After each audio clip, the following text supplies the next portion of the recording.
السلام عليكم ورحمه الله تعالى وبركاته. نتمنى تكونوا كاملين بخير وعلى خير.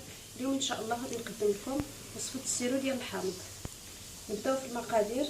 كنحتاجوا 2 كيلو ديال الحامض معها 2 كيلو ديال السنيده. القياس اللي درناه ديال الحامض كنديروا ديال السنيده. نبداو دابا في طريقه التحضير. نبداو دابا نحكو في الحامض. كنحكوا له غير هاد القشره ديالو، من الاحسن نحكوها بهاد الحكاكه الرقيقه ماشي هادي.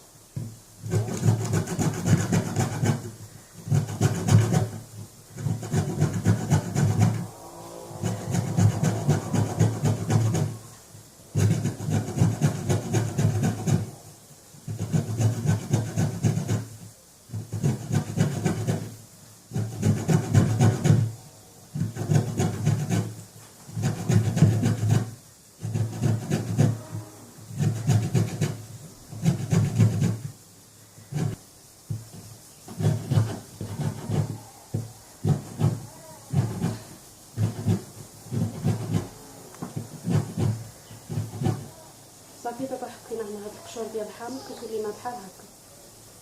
صافي كنوصلو بنفس الطريقه حتى كنكملو الحامض ديالنا كامل. بعد ما حكينا القشور ديال الحامض كامل كنحصلوا عليه على هاد الشكل هكا. حكيناه دابا غادي ندوزو غادي نقسمو الحامضه على جوج وغادي نعصروها.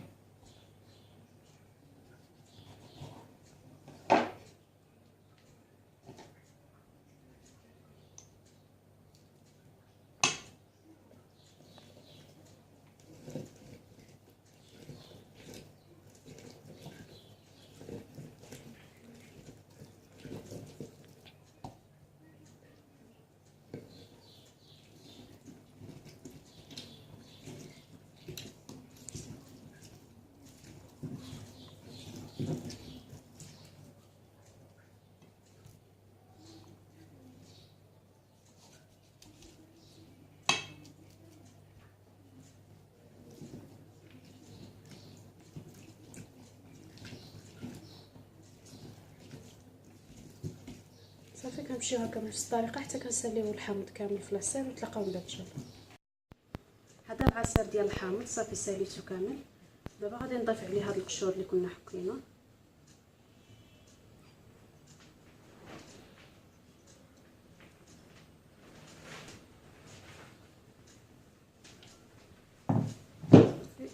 وكنبقاو نضيفو في السنيد.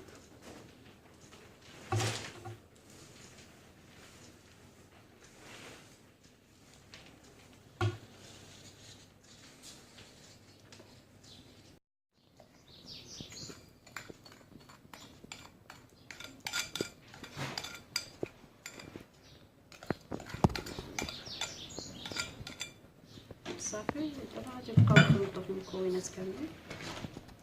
نحركو مزيان.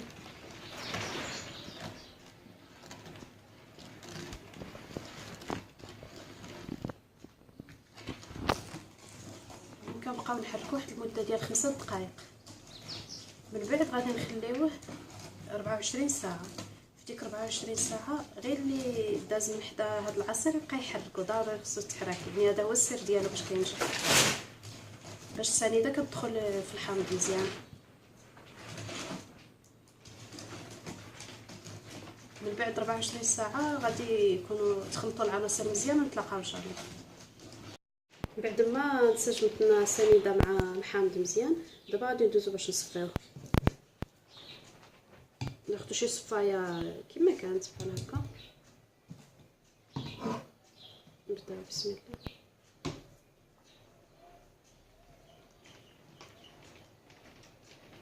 خاص ضروري نصفيوه باش دوك القشور ديال الحامض اللي حكينا كاملين يتصفاو.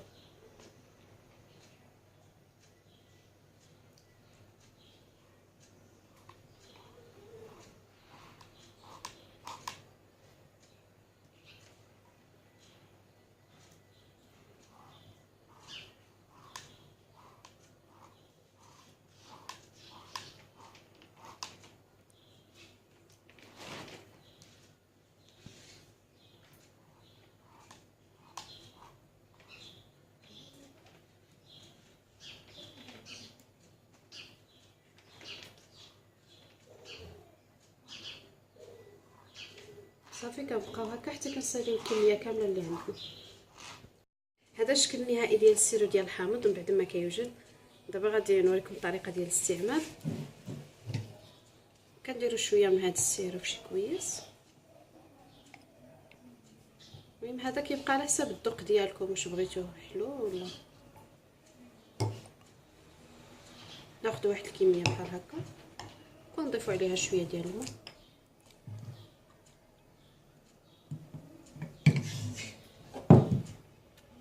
كنحرك هكا كيجي رائع. هذا العصير كيجي منعش. بالنسبه لكم تقدروا تشربوه هكا، وتقدروا تطحنوا فيه الفواكه، تفاح او بنان او على حسب الاختيار ديالكم. نتمنى الوصفه ديال اليوم تعجبكم. ما تنساوش تشاركوا معايا في القناه بالضغط على زر صابوني او اشتراك او سبسكرايب، وتفعلوا الجرس اللي حداها باش يوصلكم كل جديد ديالي. ما تبخلوش عليا بلي لايك ديالكم، وتخليوا لي الكومنتير. شكرا على المتابعه ديالكم، والى وصفه اخرى ان شاء الله.